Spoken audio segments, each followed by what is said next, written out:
Pues gracias a Dios que estamos aquí. Me da mucho gusto ver algunas caras que tenía algún rato sin verlos. Bienvenidos, qué gusto que podamos juntos alabar, orar y escuchar a nuestro Dios. Muy bien, pues gracias a Dios por sus bondades, sus misericordias que son cada día. Gracias a Dios. Muy bien, pues vamos a comenzar, vamos a orar por este mensaje que tiene un trasfondo. Ya hemos estado platicando, ya hemos estado compartiendo y hoy continuamos con esta hermosísima enseñanza. Vamos a orar. Poderoso Padre, Señor bendito, estamos aquí dándote honra, gloria y honor. Gracias, Señor, porque has quitado obstáculos para llegar. Gracias, Señor, porque hemos venido nuestra propia voluntad y estamos aquí ciertos, seguros que quieres hablarnos, quieres continuar hablándonos. Tu Espíritu Santo, Señor, está obrando en cada uno de nosotros. Y pedimos, Señor, que cada palabra, cada mandamiento sea dirigido por tu Espíritu Santo a cada corazón, a cada mente que hoy está aquí. Y que aquellos que lo escucharán algún otro día, bendíceles, Señor. Bendice este tiempo de predicación y que sea para crecer y madurar en la fe. Lo pedimos en el bendito nombre de Jesús nuestro Señor. Amén. Muy bien, pues la semana pasada llegamos al quinto mensaje de esta serie de Fuego en el altar. Y hemos comenzado una trilogía, por decirlo de alguna manera, sobre este quinto mensaje, la santidad en un mundo corrompido. Así que hoy viene siendo la segunda parte de esta trilogía. Durante las últimas semanas hemos descubierto que el altar del corazón puede apagarse. Y sabemos que no es de un momento a otro, es poco a poco. Hemos aprendido la importancia de alimentar el altar todos los días. Hemos aprendido el peligro de un hijo de Cristo, una congregación tibia. Hemos también comprendido que la verdadera fe no consiste únicamente en creer correctamente, sino en obedecer fielmente. Y también fuimos confrontados con la verdad acerca de que el pecado que toleramos puede apagar el fuego de nuestro altar. Y como les decía, la semana pasada comenzamos con este mensaje que tiene que ver con el fuego del altar y la santidad en un mundo corrompido. ¿Puedes poner la imagen, por favor?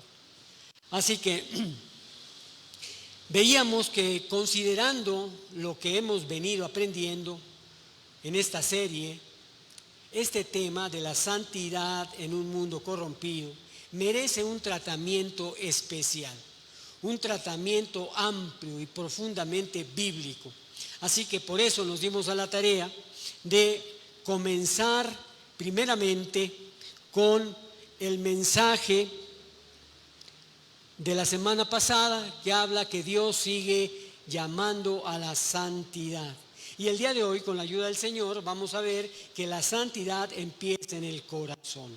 Así que vamos a continuar con esta enseñanza, este mensaje anterior de la semana pasada, que Dios sigue llamando a la santidad. Veíamos que estamos en un mundo donde los valores han cambiado constantemente.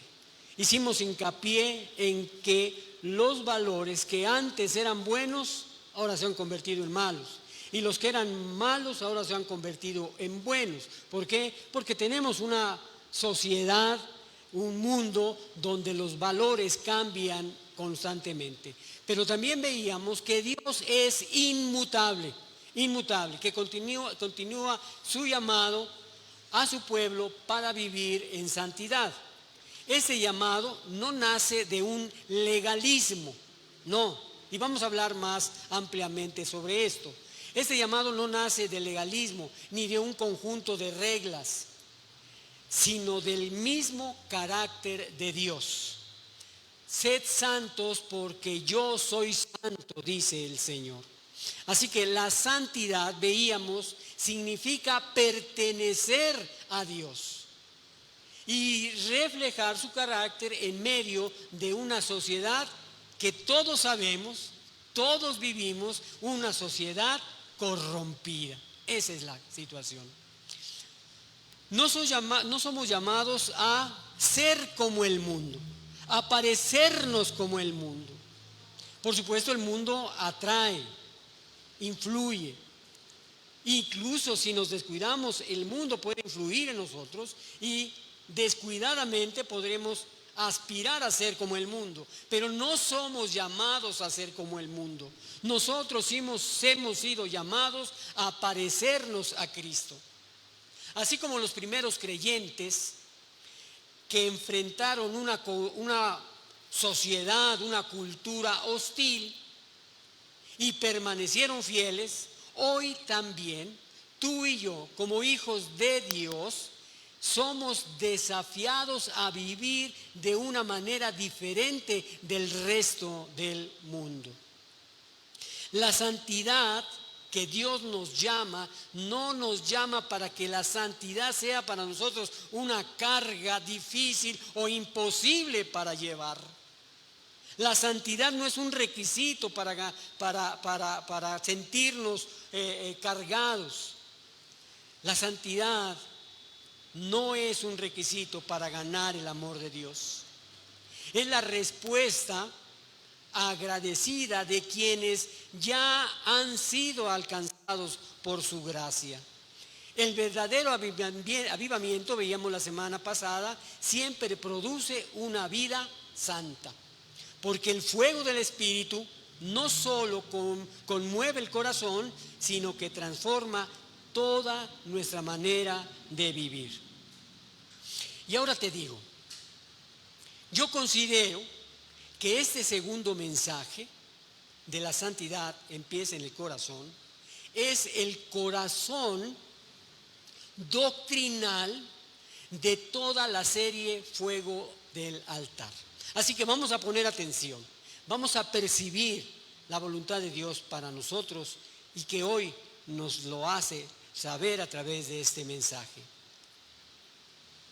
Si el primer sermón de la semana pasada respondió a la pregunta por qué Dios nos llama a la santidad, este segundo mensaje nos va a dar la respuesta a la pregunta ¿dónde comienza la santidad?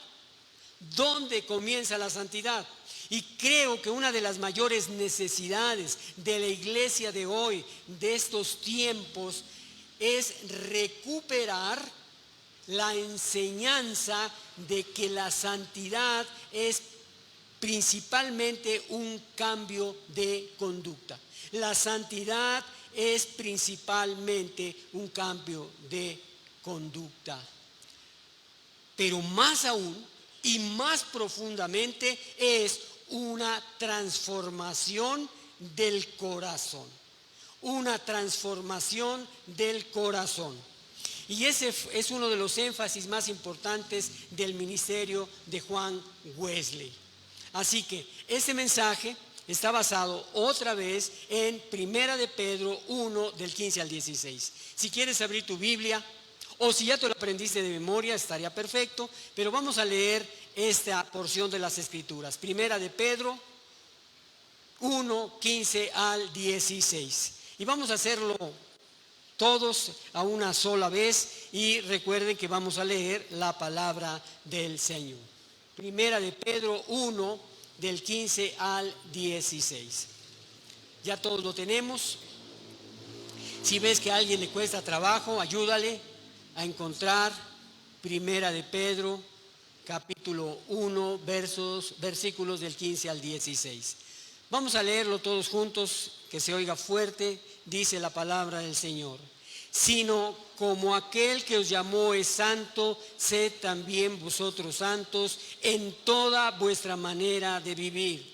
Porque escrito está: sed santos porque yo soy santo. Amén. Toma tu lugar. Miren, Dios, nuestro Dios, no comienza transformando nuestra apariencia. No comienza transformando nuestra apariencia. No, comienza transformando nuestro corazón. La santidad verdadera nace de una relación constante, íntima, apasionada por Cristo. Nace de una relación uno a uno con el Señor Jesucristo. Y por supuesto se refleja naturalmente en toda nuestra manera de vivir. En toda nuestra manera de vivir. La santidad verdadera nace de esa manera. Y hermanos, iglesia, no olvidemos. La semana pasada aprendimos una verdad que nunca debemos de quitar de nuestra mente. Dios sigue llamando a su pueblo a la santidad.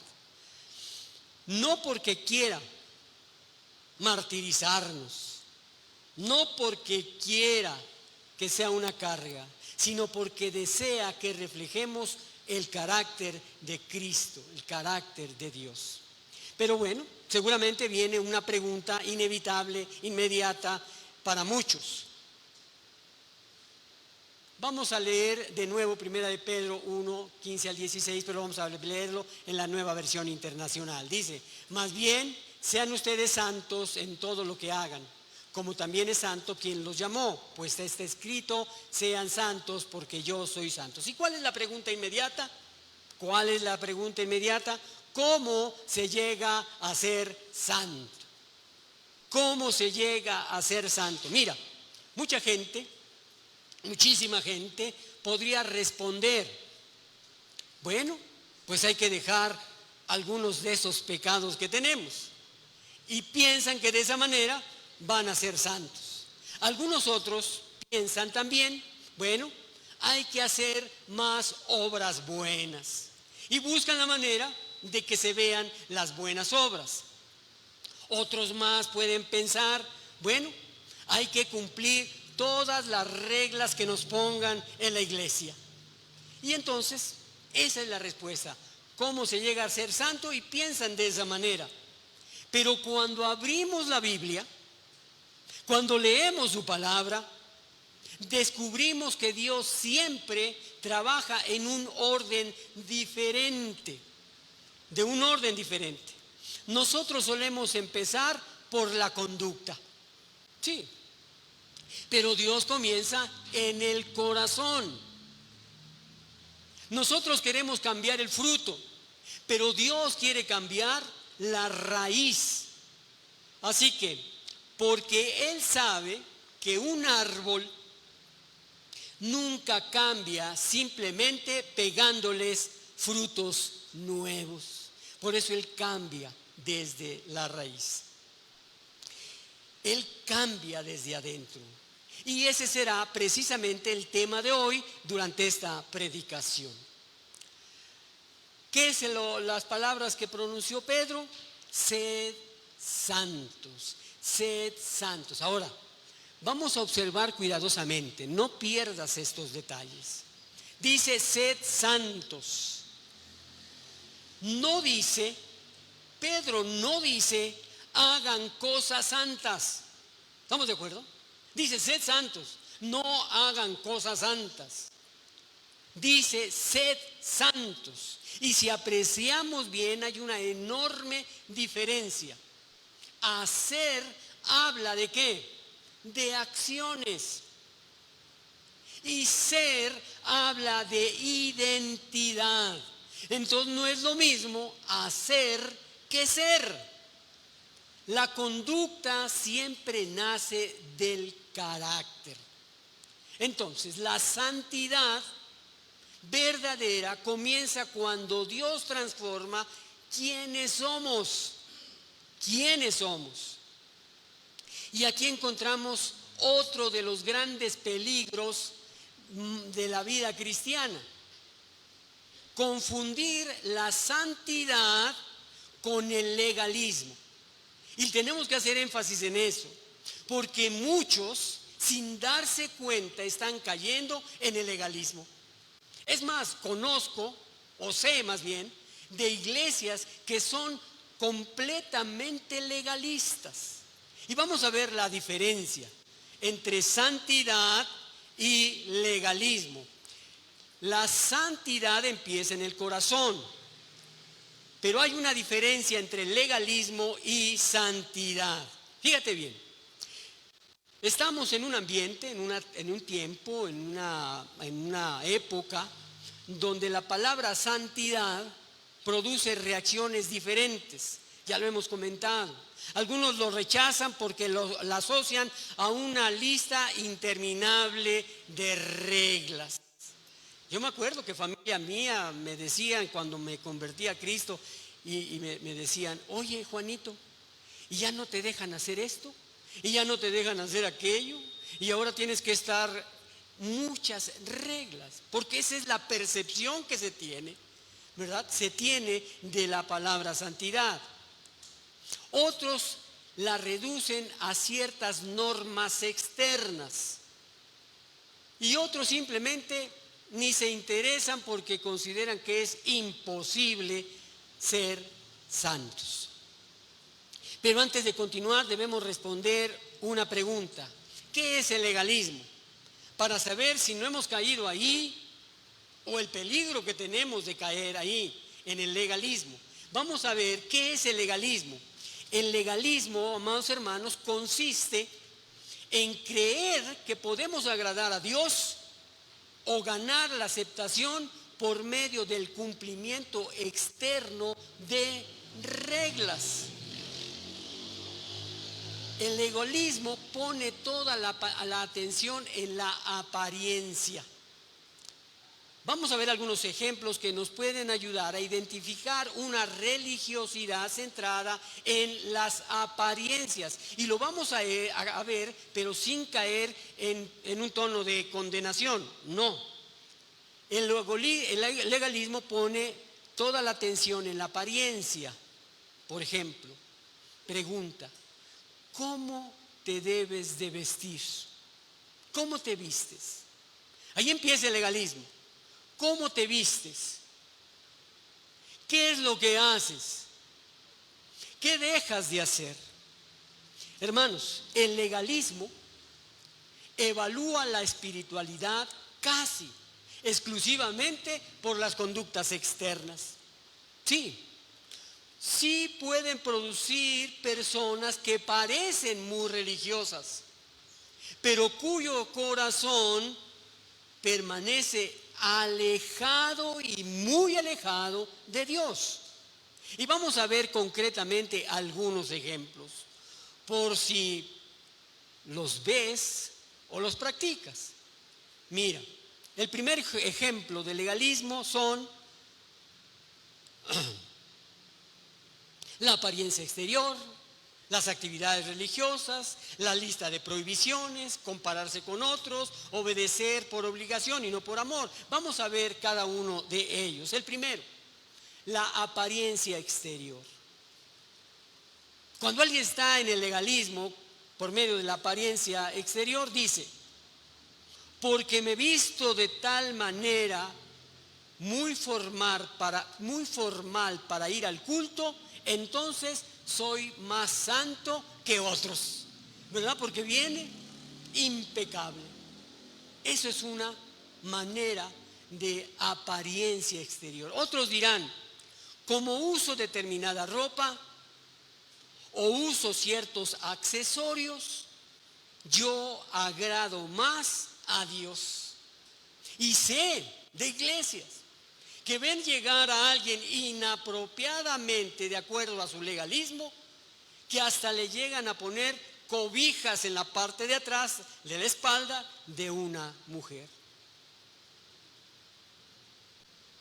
Entonces, la Biblia enseña que la modestia es importante, pero Dios mira primero el corazón.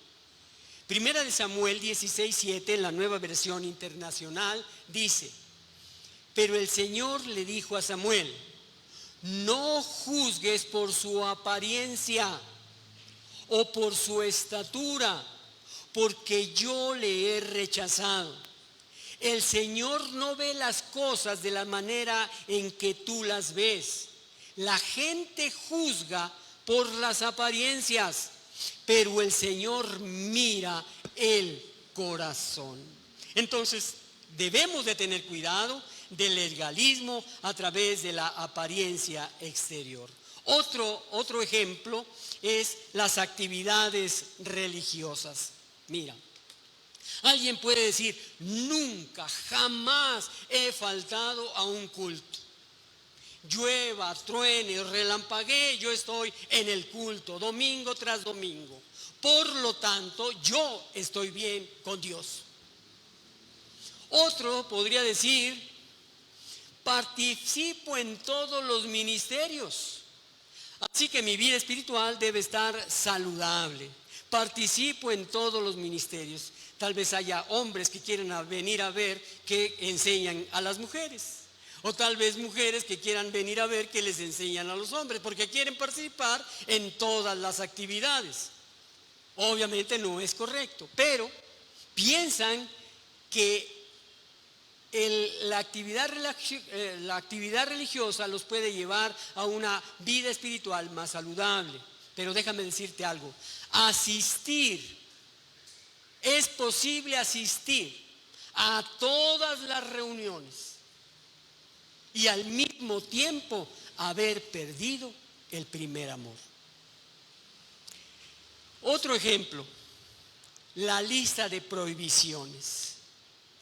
Algunos dicen: yo no tomo, yo no fumo, yo no digo malas palabras, yo no voy a ciertos lugares. Todas estas decisiones pueden ser sabias, sí, correctas también, pero evitar ciertos pecados no significa necesariamente que el corazón está siendo transformado. ¿Por qué? Y lo digo por esto: una persona no puede o no toma, no fuma, no dice malas palabras, no va a ciertos lugares. Sin embargo, guarda resentimientos. Sin embargo, vive con orgullo. Es envidioso, no perdona, ama más al dinero que a Dios. Otro ejemplo de legalismo: compararse con otros. El legalista suele pensar: yo soy mejor cristiano porque yo hago más cosas. Otro puede pensar: aquellos hermanos no son tan espirituales como yo. Gracias a Dios no soy como ellos. Exactamente fue la actitud del fariseo de la parábola que nos dejó el Señor Jesús en Lucas. Te la platico grandes rasgos. El Señor Jesús contó una parábola dirigida a quienes confiaban en su propia justicia y menospreciaban a los demás. Dijo que 2 hombres subieron al templo y subieron a orar. Uno era fariseo, reconocido por su estricta observación de la ley. El otro era un publicano, un cobrador de impuestos, despreciado por la sociedad por su deshonestidad y por su colaboración con el poder romano. Ahí estaban estos dos y estaban orando. El fariseo oraba de pie. aumentando sus méritos delante de Dios. Ayudaba, daba diezmos, agradecía no ser como los demás, especialmente como ese publicano. Su oración estaba llena de referencias a sí mismo, pero vacía de humildad. En cambio, el publicano permanecía a la distancia. No se atrevía ni siquiera a levantar los ojos al cielo. Golpeándose el pecho, solo podía decir: Dios, sé propicio a mí, pecador. Él no presentó excusas, no presentó obras, únicamente reconoció su necesidad de la misericordia divina. Entonces, el Señor Jesús sorprendió a sus oyentes con una conclusión. ¿Cuál fue la conclusión? Fue precisamente el publicano y no el fariseo quien regresó a su casa justificado delante de Dios. Y la razón fue muy clara. Dice: les digo que fue este pecador y no el fariseo quien regresó a su casa justificado delante de Dios. Pues los que se exaltan a sí mismos serán humillados, y los que se humillan serán exaltados. Esta parábola, amados hermanos, nos recuerda que Dios no busca apariencia de santidad. No busca apariencia de santidad, sino un corazón contrito, humillado, arrepentido y completamente dependiente de su gracia.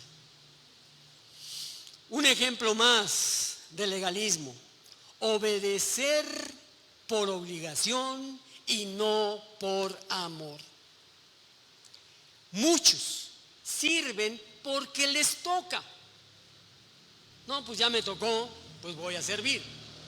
Muchos oran para cumplir un deber.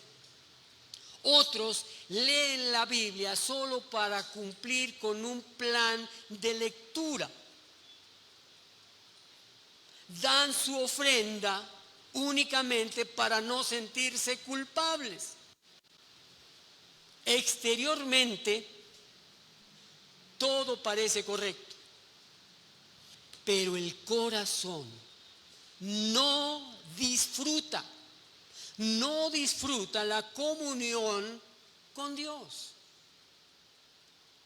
Vamos a imaginarnos dos árboles, uno a la derecha y el otro a la izquierda. Imaginémoslos.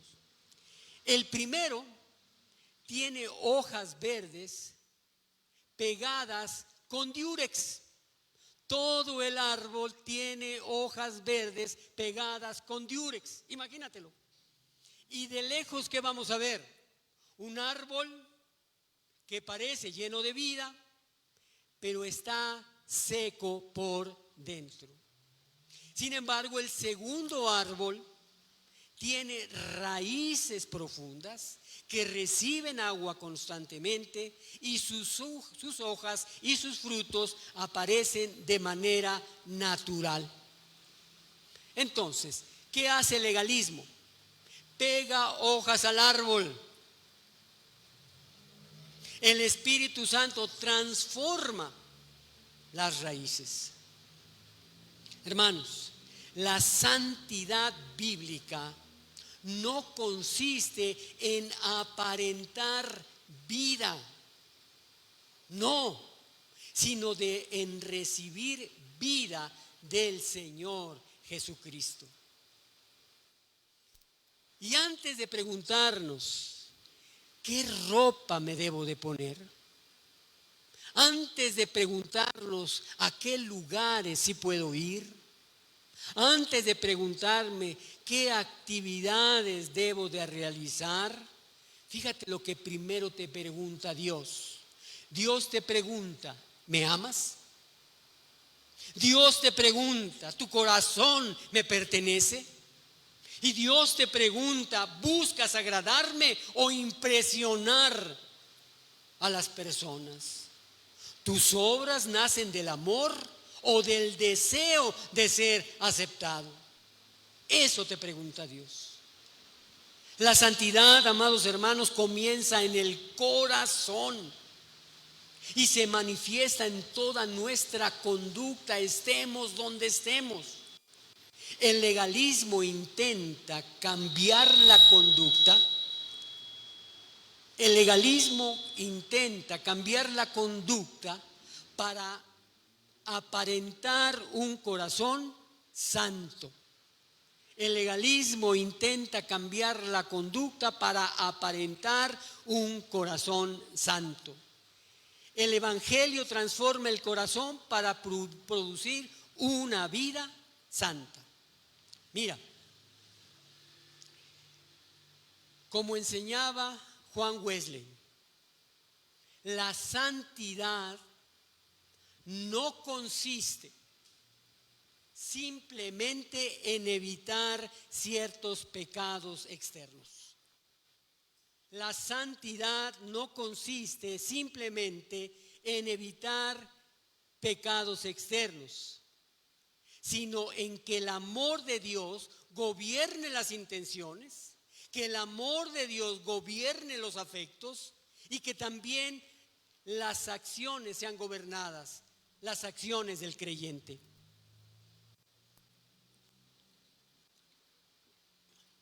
Hermanos, una vida verdaderamente santa no es el resultado de reglas externas, sino de un corazón renovado por la gracia de Dios.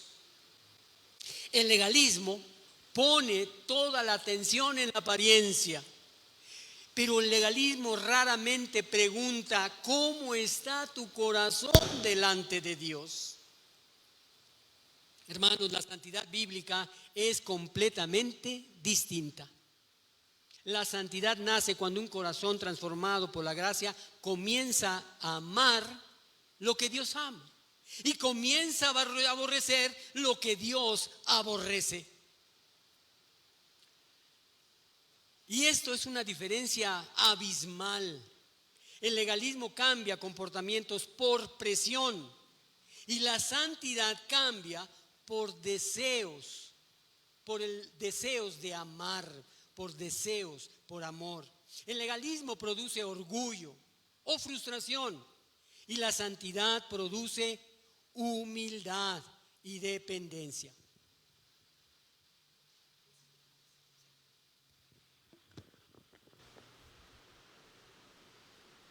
Entonces, el legalismo produce humildad y dependencia.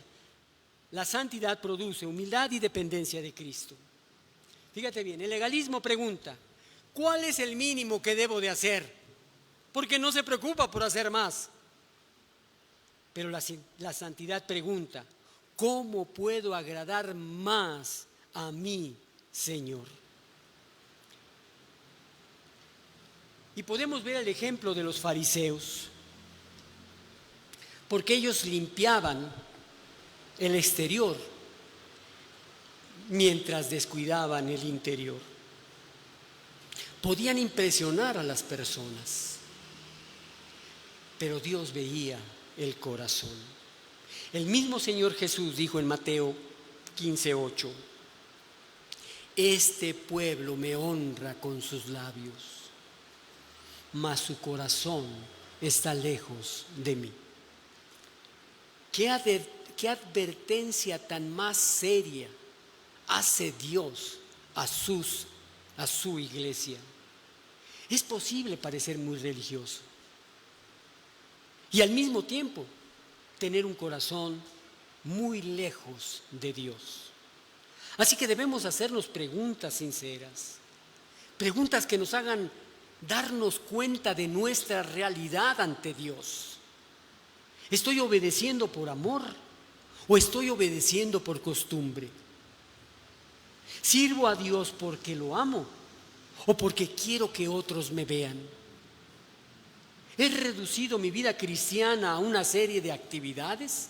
Preguntémonos y respondamos honestamente delante de Dios, porque Dios no busca actores, no busca actores religiosos.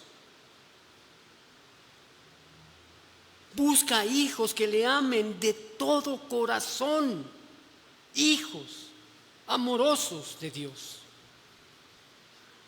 La santidad empieza en el corazón, pero tenemos que ver que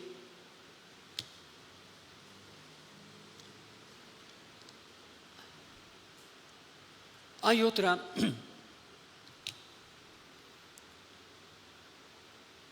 La santidad empieza en el corazón y Dios transforma primero el corazón. Mira, cuando Dios quiso cambiar la historia de Israel, les prometió algo extraordinario. En lugar de prometer o simplemente dar más leyes, Él prometió al pueblo un corazón nuevo. El profeta Ezequiel ministró durante el exilio del pueblo de Judá en Babilonia. Jerusalén había sido destruida y el pueblo estaba sufriendo consecuencias de años de idolatría, años de rebelión, años de desobediencia a Dios. ¿Y cómo podemos ver eso humanamente? Parecía que no había esperanza de restauración para el pueblo de Israel. En este contexto, Dios anunció una maravillosa promesa de restauración. No solo traería de regreso a su pueblo a su tierra, sino que realizaría una transformación mucho, pero muchísimo más profunda. Cambiaría el corazón de su pueblo. Por eso Ezequiel lo declara en el capítulo 36, verso 26. Dice: les daré un corazón nuevo y pondré un espíritu nuevo dentro de ustedes. Les quitaré ese terco corazón de piedra y les daré un corazón tierno y receptivo. El corazón de piedra representa una vida endurecida, una vida insensible, una vida rebelde a la voluntad de Dios. El corazón de carne simboliza un corazón sensible, un corazón obediente y dispuesto a amar y seguir al Señor. Esta promesa encuentra su cumplimiento pleno en la obra de nuestro Señor Jesucristo y de la obra del Espíritu Santo, quien transforma el interior del creyente. Por eso Ezequiel, en este versículo 26 del capítulo 36, enseña que la verdadera santidad no comienza con un cambio de comportamiento externo, sino en un corazón renovado por la gracia de Dios. Esa promesa, insisto, se cumple plenamente en Cristo. Cuando una persona nace de nuevo, acepta a Cristo como Señor y Salvador, Dios no solo perdona sus pecados, comienza una obra de transformación interior. Por eso el apóstol Pablo dice: de modo que si alguno está en Cristo, nueva criatura es. Las cosas viejas pasaron y he aquí, todas son hechas nuevas. No dice, tiene mejores hábitos. Dice, una nueva creación. Y la santidad, amados hermanos, empieza allí. En este punto conviene recordar la enseñanza muy valiosa de Juan Wesley. Wesley insistía en que la santidad no consistía únicamente en dejar ciertos pecados visibles. Para Wesley, la verdadera santidad era la renovación del corazón por el amor de Dios. Uno de tus tantos sermones sobre la santidad, Wesley explicó que Dios desea purificar las intenciones, desea purificar los afectos y desea purificar los deseos del creyente. De modo que el amor de Dios y al prójimo lleguen a gobernar toda la vida del creyente. Por eso Wesley habla tanto y con frecuencia de la santidad del corazón y de la vida. Él no separa ambas cosas. Un corazón transformado, ¿qué produce? Una vida transformada. Y una vida transformada revela que el corazón está siendo renovado por la gracia de Dios.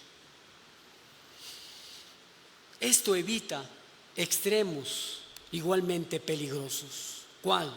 El legalismo, que intenta cambiar la conducta sin transformar el corazón.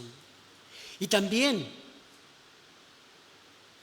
evita el libertinaje, que dice tener un corazón para Dios mientras la conducta contradice continuamente esa afirmación. La gracia de Dios no nos deja donde nos encontró, y vaya que nos encontró en malas condiciones, pero no nos deja ahí. Nos perdona, pero también nos transforma. Y no podemos dejar de citar dos ilustraciones. La primera, la de José. José es un ejemplo extraordinario. Lo citaremos y lo volveremos a citar tantas veces como sea necesario. Cuando la esposa de Potifar intentó seducir a José, José estaba solo y volteaba para un lado y volteaba para el otro y volteaba para atrás y estaba solo. Nadie lo observaba. No había cámaras, no había testigos. Humanamente podría haber pensado, pues ni cuenta se van a dar. Pero José respondió de una manera extraordinariamente bella y dijo: ¿cómo pues haría yo este grande mal y pecaría contra Dios? Cuando somos tentados, ¿qué sale de tu corazón? ¿Qué hay allí? Observemos algo importante. José no dijo, podría perder mi empleo. No dijo, podría dañar mi reputación. Dijo algo mucho más extraordinario. Dijo, ¿cómo pecaría contra Dios? ¿Cómo? Eso revela, hermanos, un corazón gobernado por la presencia de Dios. La santidad verdadera se demuestra cuando nadie nos está viendo, cuando pensamos que estamos escondidos.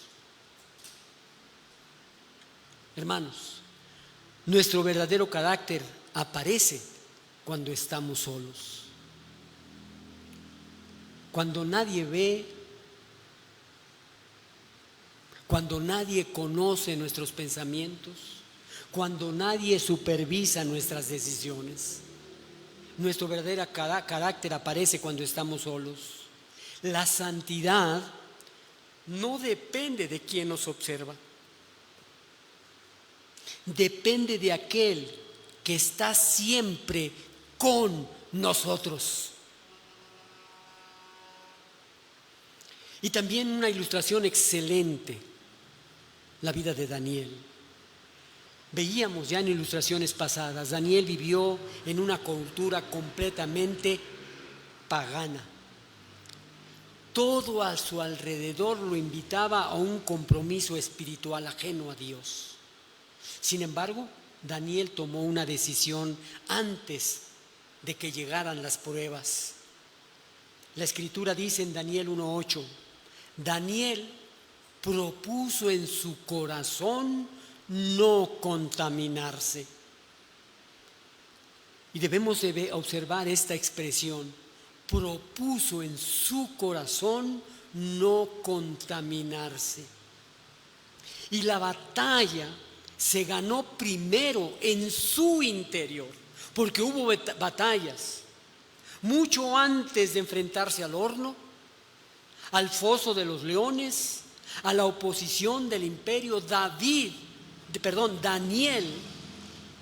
ya había rendido su corazón a Dios. Y por eso ese proceso explica su perseverancia. Imaginémonos un edificio de gran altura. Yo me acuerdo que por muchos años la Torre Latinoamericana era el edificio más alto de la ciudad. Creo que hay algunos más.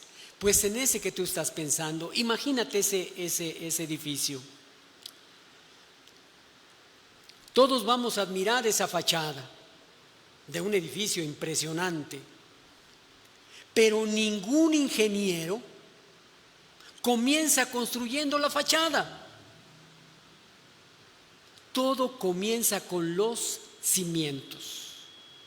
Yo me acuerdo cuando el temblor del 85, yo trabajaba en el centro de la ciudad y vi cómo muchos edificios fueron derribados por el movimiento.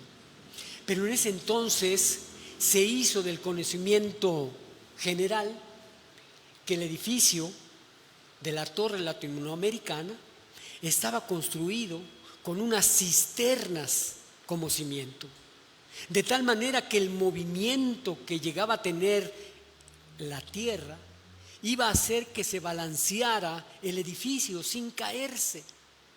Fue un edificio construido con cimientos correctos para no caer. Si los cimientos son débiles, tarde o temprano aparecerán grietas. Lo mismo sucede con la vida espiritual. Las grietas visibles suelen revelar problemas profundos que comenzaron en el corazón. Por eso Dios trabaja primero donde nadie puede ver. Y permítanme hacerles unas preguntas respetuosas, pero esto nos llevará a una profunda reflexión. Te las hago a ti y me las hago a mí. ¿Qué ocupa nuestros pensamientos cuando nadie nos observa? ¿Qué deseos gobiernan nuestros corazones? ¿Qué conversación sostenemos en nuestra mente? ¿De qué nos alimentamos diariamente? ¿Qué es lo que alimentamos a nuestra mente y nuestro corazón? Porque allí comienza la santidad. No comienza en este púlpito, no comienza en esa plataforma, no comienza delante de todos los demás. Comienza cuando estamos a solas con Dios. Quizás algunos han estado pidiendo: Señor, cambia mi conducta. Pero Dios te responde: hijo mío, primero quiero transformar tu corazón. Porque cuando el corazón cambia, la conducta comienza a cambiar también. Concluyamos. Dios nunca ha estado interesado únicamente en producir personas que parezcan buenas. Él quiere formar hombres, quiere formar mujeres cuyo corazón le pertenezcan por completo. Por eso la santidad no es una máscara que nos ponemos los domingos. No es una máscara que nos ponemos al entrar. No es una máscara que nos quitamos cuando salimos. Es una vida nueva que Cristo produce cada día por medio de su Espíritu Santo. El fuego del altar no se mantiene con apariencias religiosas.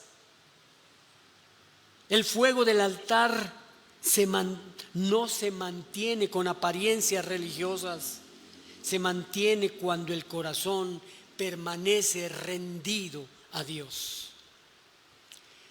El próximo domingo, si Dios nos presta vida, responderemos una pregunta muy práctica.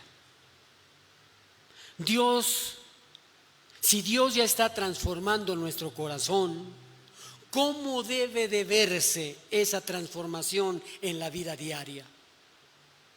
Y responderá: sed también vosotros santos en toda vuestra manera de vivir. Si Dios lo permite, veremos que la santidad no se queda en el interior, se hace visible a nuestras palabras, se hace visible a nuestras decisiones, a nuestras relaciones, a nuestro trabajo, a nuestro testimonio. Una vida santa, amados hermanos, es el reflejo diario de un corazón que arde por Cristo. Hagamos una oración. Señor y Dios, qué llamado, Señor. Qué llamado tan glorioso nos haces.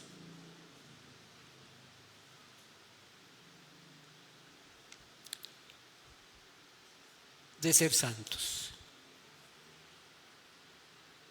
No te pedimos, Señor,